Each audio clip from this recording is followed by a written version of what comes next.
ಭೀಕರ ಬರದ ನಡುವೆ ತಮಿಳುನಾಡು ಮತ್ತೆ ಖ್ಯಾತೆ ತೆಗೆದಿದೆ. ಕಾವೇರಿ ನೀರಿಗಾಗಿ ಖ್ಯಾತೆ ತೆಗೆದ ತಮಿಳುನಾಡಿಗೆ 2.5 ಟಿಎಂಸಿ ನೀರು ಬಿಡುಗಡೆಗೆ ಒತ್ತಾಯವನ್ನ ಮಾಡ್ತಾ ಇದೆ ತಮಿಳುನಾಡು ಸರ್ಕಾರ.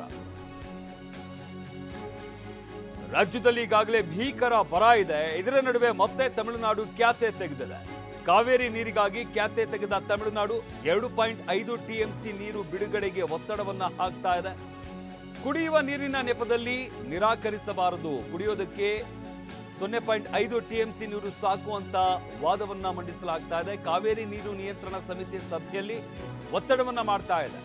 ಇವತ್ತು ದೆಹಲಿಯಲ್ಲಿ ನಡೆದಿದ್ದ ಸಭೆಯಲ್ಲಿ ತಮಿಳುನಾಡು ಆಗ್ರಹವನ್ನ ಮಾಡ್ತಾ ಇರುವಂತದ್ದು, ಅಂದ್ರೆ ಕುಡಿಯೋ ನೀರನ್ನ ನೆಪ ಇಟ್ಕೊಂಡು ನೀವು ಈ ರೀತಿ ಹೇಳೋದು ಸರಿಯಲ್ಲ, ನಿಮಗೆ ಅಂದ್ರೆ ಕರ್ನಾಟಕಕ್ಕೆ 0.5 ಟಿಎಂಸಿ ನೀರು ಸಾಕು ಅಂತ ತಮಿಳುನಾಡು ವಾದ ಮಾಡ್ತಾ ಇದೆ.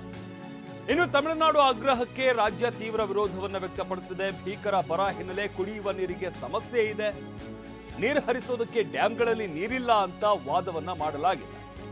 ಎರಡೂ ರಾಜ್ಯಗಳ ವಾದ ಪ್ರತಿವಾದ ಆಲಿಸಿದ ಸಿಡಬ್ಲ್ಯೂಆರ್ಸಿ ಮೇ 16ಕ್ಕೆ ಮತ್ತೊಂದು ಸಭೆಯನ್ನು ನಡೆಸೋದಕ್ಕೆ ನಿರ್ಧಾರವನ್ನ ಮಾಡಲಾಗಿದೆ.